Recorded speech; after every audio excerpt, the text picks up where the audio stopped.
السلام عليكم ورحمة الله تعالى وبركاته دمان أرض الصوماليات ومدى الصوماليات قف والبو جعل إنه وحكبرته مادة هيومن ريسورس مانجمنتيga magacaygu waa warsame cabdullaahi siyaad oo loo yaqaano master siicow waxaan ka mid ahay barayaasha jaamacadda xamar oo la dhihi jiray jaamacadda sky waxaan jeclaysay in maadada human resource managementiga intii aan ka aqaano inaan soo gudbiyo si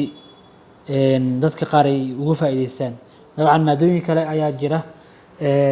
oo qorshahooda aan wado iyaguna in goordhow waa soo bandhigo sida maadada researchka inta badan ardayda ku dhiban yihiin sida strategic managementiga sidoo kale maadada maxaan ku yiraahdaa accounting principleska sidoo kale maadada statisticska 1 iyo 2 labadaba macna marka insha Allah taala iyaguna waa under process insha Allah taala goordhow ayaan bilaabi doonaa iyaguna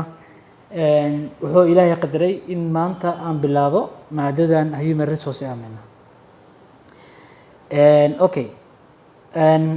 dabcan maadadan asaro kala duwan ayaa wax ka qoray buugaag kala duwan ayaa laga qoray marka kulli buugga aniga aan isticmaalay buugga isticmaalayo dabcan linkiga hoose ayaan ku reebi doonaa insha Allah taala marka haddii aan cashirkeeni aan guda galno overviewgooni haddii aan gudan galno dabcan some books definitionku way soo koobaan laakiin anigu laba definition aan soo qaatay midna waa short definition midna waa waxa waaye waa uu dheer yahay laakiin isku micno un bay maxaan ku raahdaa ay ka hadlayaan for example definitionka kore waa short definition sababtoo ah HR wuxuu ku qeexay HRM is managing people in the organization. HRM ku waa in la maamulo dadka ka shaqeeya organization-ka dadka organization-ka jooga dadka organization-ka jooga yaa waa dadka ka shaqeeya organization-ka macna only human resource-ga HR ku wuxuu maamulaa shaqaalaha oo kaliya macna shaqada iyo wixii la xiriira macna shaqadii iyo shaqaale waa xafiiska shaqada iyo shaqaalaha okay definition kale muxuu leeyahay is the process of acquiring waa processka lagu heli karo shaqaale marka waxaa loo sameynaa training waa processka markii shaqaale la helo waxaa loo sameynaa training waa la tababaraa macna tababar maxaa ku loo qabanaa markii tababarka loo qabto maxaa loo sameynaa appraising it means evaluation qofkan waa xulatay waa dooratay shaqadii waa u dhiibtay waa tababartay meesha ma uga hare waxaa leedahay qofkan waa la tababar already tababar oo qaatay waa qalas shaqadii waa qaban karaa no absolutely maya appraising ku samee macna qiimeyn ku samee and compensating employees iyo in magdhow la siiyo mushaar la siiyo shaqaalihii macna xilliga hore compensationka iyo salary-ga waa la kala qaadi jiray laakiin waqtiga hadda la joogo compensationka iyo salary-ga already waa maxaan ku yiraahdaa waa the same meaning isku meel ay u socdaan sababtoo ah compensationka waa magdhow qofkan goorma heli karaa markii organizationka gudaheeda uu ku xanuunsado organizationkii gudaheeda dhibaato ay ku soo gaarto laakiin ka soo qaata haddii san organization gudaheeda dhibaataysan ku soo gaarin muxuu kugu leeyahay mushaarkiisu unbuu kugu leeyahay macna marka sometimes compensationkii iyo salary-gii isku micno ayaa hadda maxaan ku yiraahdaa loo wadaa macna okay iyo sidoo kale in lala socdo shaqada xiriirka ka dhaxeeya shaqada iyo shaqaalaha macna in lala socdo la ogaado xiriirka ka dhaxeeya shaqada iyo shaqaalihi qofkan shaqada aad u dhiibayso ma yahay qof ku habboon shaqadii waxaa jirta oraah dhahaysa right person for the right job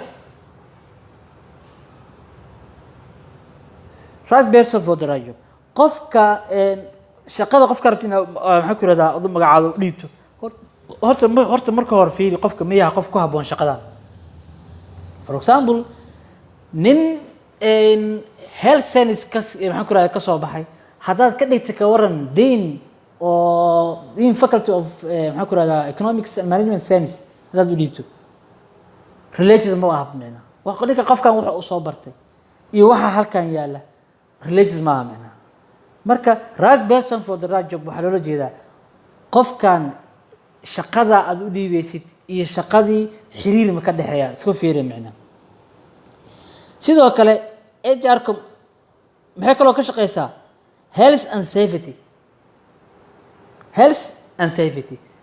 badbaadada shaqaalaha iyo caafimaadkooda HR-ka ayaa laga rabaa inay maxaa ku yiraahdaa ay ka fikiraan sidoo kale fairness consent iyo cadaalad falida macna haddii cabasho ay jirto si cadaalad maxaa ku yiraahdaa even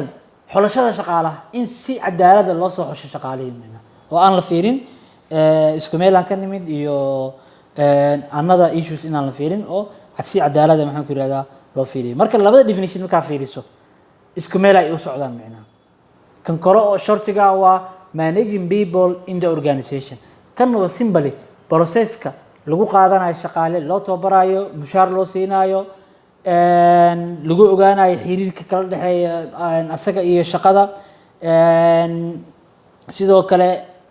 caafimaadkooda iyo badbaadadooda maxaa ku yiraahdaa la ogaadaa iyo sidoo kale in cadaaladii haddii cabasho ay jirto si cadaalad ay ku dhahan tahay in loo cadaalad falo macna okay intaas dhan maxaa loo sameynaa waa intaas dhan loo sameynaa all these were managing people in the organization marka la isku soo duubo definition-ka dheer haddii la isku soo duubo la isku soo laabo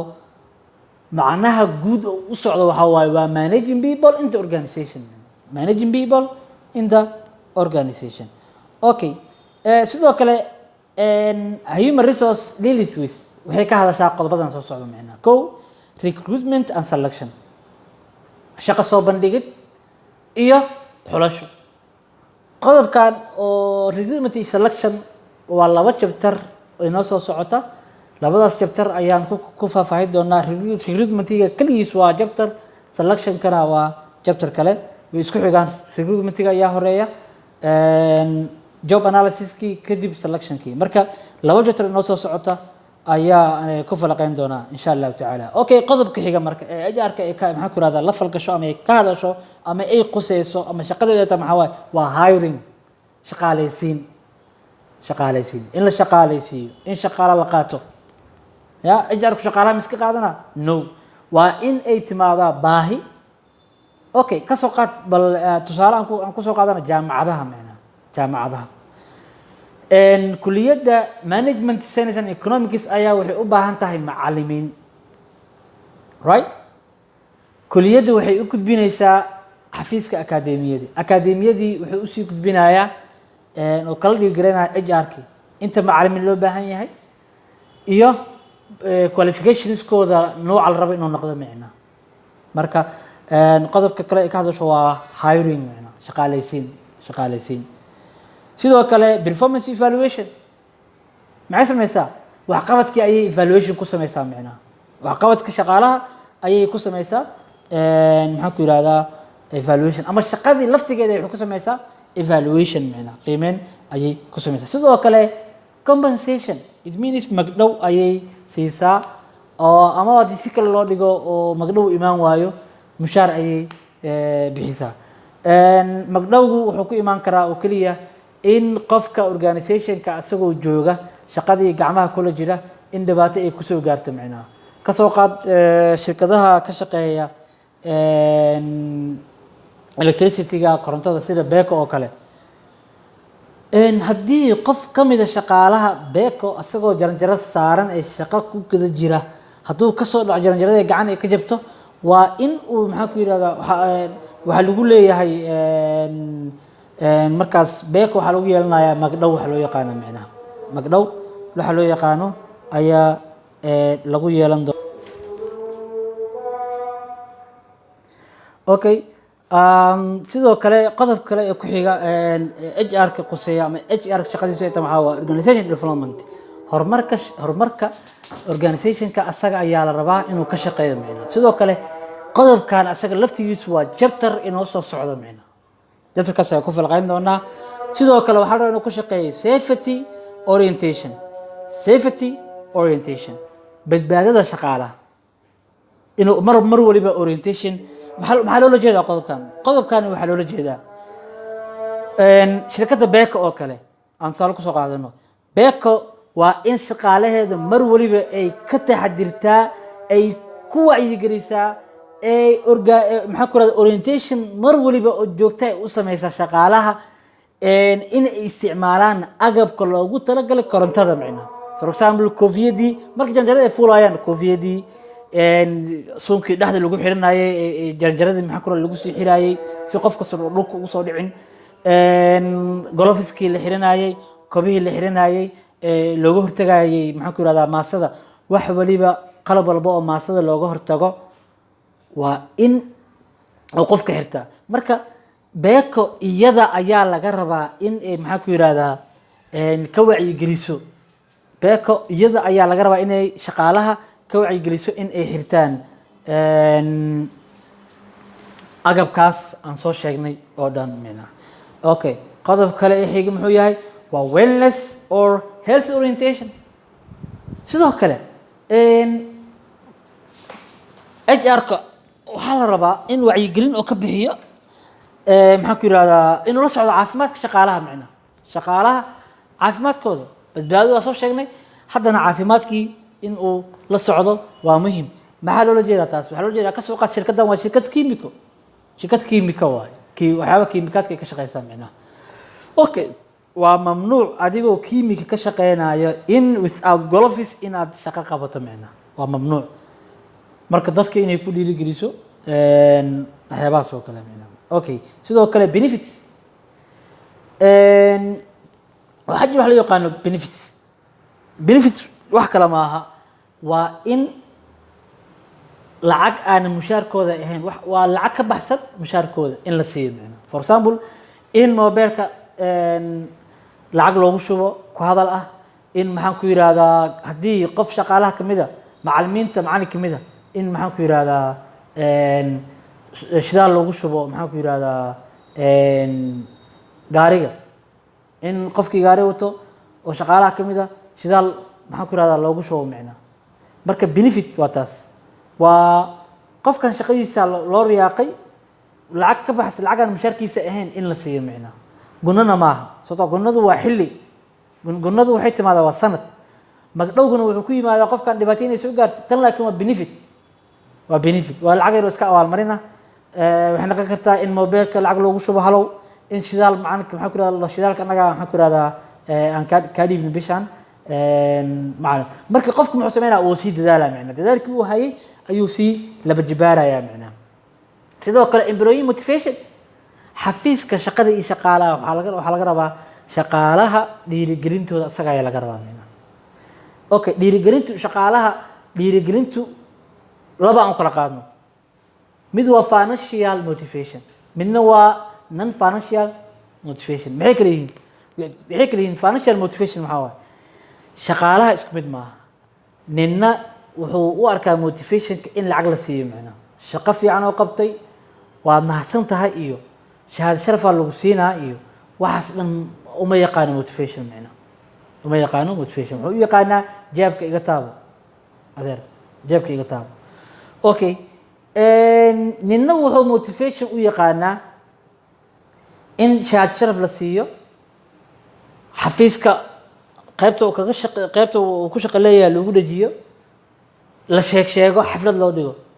taasi uu ka jecel yahay macnaha intii jeebka laga daqri lahaa taasi uu ka jecel yahay marka HR-ka ayaa laga rabaa inuu ka shaqeeyo dhiirigelinta shaqaalaha sidoo kale communication means in xiriirka ka dhaxeeya shaqaalaha iyo maamulka sare in uu wanaajiyo for example waxaa soo baxay sharciyo cusub soo baxa macnaha ma maamulka sare ayaa shaqaalaha u imaanayo u sheegayo no barta u dhaxaysa amaba maxaa ku yiraahdaa qofka u dhaxeeya shaqaalaha iyo madaxda sare waa HR-ka macnaha HR-ka loogu soo dhiibayaa HR-ka wuxuu soo gaarsiinayaa xogta muhiimka loo baahan yahay shaqaalihii macnaha shaqaalaha iyagana haday fariin maxaa ku rabaan inay gudbiyaan through HR ay u marinayaan macnaha okay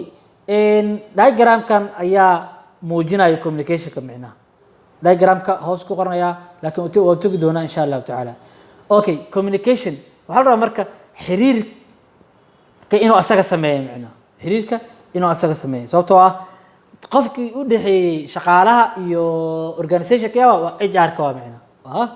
HR-ka asaga ayaa laga rabaa marka inuu xiriirkaasi mid wanaagsan inuu ka dhigo macnaha administration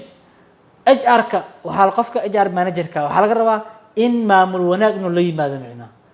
maamul wanaag inuu la yimaado maxaa laga wadaa for example shaqaalaha asagoo ruleski iyo regulationski lagu shaqeynayo la siiyay intaas kaliya guidance uma noqon karto macnaha waxa kale oo guidance u noqon karo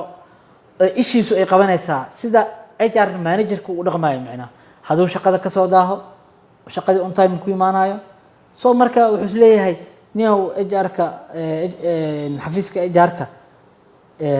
HR-kiya wuxuu iska imaanaa laba saaxiib oo imaanaa soo marka anigana waa xoogaa waa inaan iska soo quraacdo iska soo daaha marka taas waa qalad marka administration taas loo jeedaa macnaha maamul wanaag inuu la yimaado macnaha maamul wanaag inuu la yimaado ayaa laga rabaa simply maamulkiisa inuu wanaajiyo macnaha sida wuxuu maamulayo inuu wanaajiyo shaqaalaha si wanaagsan loo la tacaamulo si fiican inuu la dhaqmo macnaha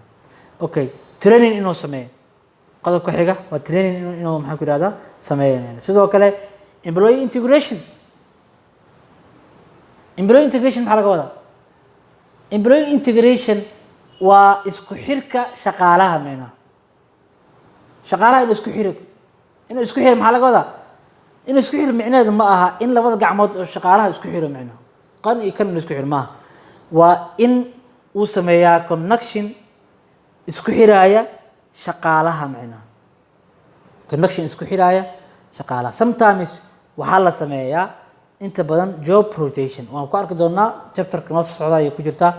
job rotation waxa la hayaa jiro oo xafiiska HR-ka uu sameeyaa job rotation maxaa waa in shaqaalihii la kala wareejiyo macnaha xafiiska exam-ka ninkiisa laga soo qaadaa waxaa la keenaa finance-ga loo wareejinaa key finance-ga la soo wareejinaa waxaa la keenayaa operationka key operationka jooga la gamaa waxaa la keenayaa public relation key public relationka la soo gamaa waxaa laga soo ridayaa faculty-ga laga soo ridayaa key maxaa ku yiraahdaa faculty-ga jooga la gamaa xafiis kale maxaa ku yiraahdaa loo wareejinaa macnaha marka that's job rotation macnaha job rotation okay the big picture of HRM waa kan organization-ka iyo shaqaalaha mar walba u dhaxeeya HR-ka ayaa mar waliba u dhaxeeya haddii bilmatal shaqaalihii haddii ay ka cabanayaan mushaarka organization-kana uusan awoodin in mushaarkii maxaa ku yiraahdaa inuu kordhiyo qofka la rabo shaqaalaha in uu qanciyo oo qulubtooda iyo laabtooda dejiyo waa qofka HR-ka macnaha marka HR qofka maxaa ku yiraahdaa marka loo dhiibayo xafiiska HR-ka waa inuu noqdaa qof persuasive manner macnaha qof wax ka dhaadhicin tiisu ay fiican tahay macnaha oo qof waliba inuu wax ka dhaadhici karaa la rabaa macnaha marka qof noocaas oo kale ku fiican HR-ka in maxaa ku yiraahdaa loo dhiibo marka qancinta shaqaalaha mar waliba haddii mushaar xumo ay maxaa ku yiraahdaa ka cabanayaan asaga ayaa laga rabaa inuu ku qanciyo macnaha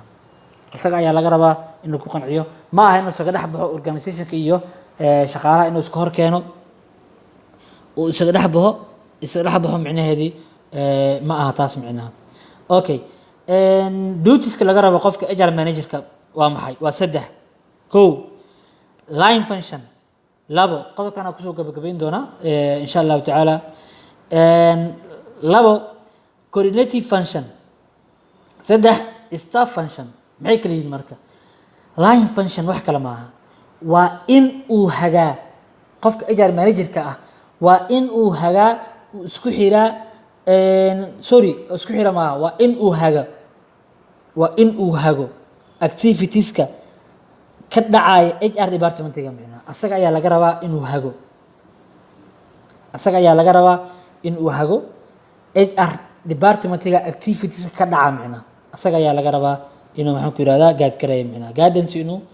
u sameeyo ayaa laga rabaa micnaha sidoo kale qodobka labaad oo coordinative function oo laga rabo waa coordinative function marka waxaa laga rabaa HR managerka inuu isku xiro organizational wide personal activities dhammaan organizationka activities ka dhaco oo dhan inuu isku xiro asaga ayaa laga rabaa sidoo kale qodobka saddexaad waa staff function it means waa in talo iyo tusaale inuu siiyo u siiyaa line managerska micnaha talooyin iyo tusaalooyin waa inuu siiyaa line managers talooyinkaasna waxaa la talooyin ku habboon micnaha waanooyin ku habboon advice ku habboon tusaalooyin ku habboon inuu siiyo line managerska wabillahi tawfiiq intaas ayay kusoo gabagabay doonaa maanta insha allahu tacaala halkan ayay nooga sii socon doontaa insha allahu tacaala next session asalaamu calaykum waraxmat ullahi tacaala wabarakaatuh please ha iloobin inaad subscribe saarto janaalka like aad saarto aad share garayso haddii wax su-aalaa qabtana commentiga igu reeb insha allahu tacaala intii hadda aan soo sheegana wixii aad ka fahmi weyso asalaamu calaykum waraxmat ullahi tacaala wabarakaatuh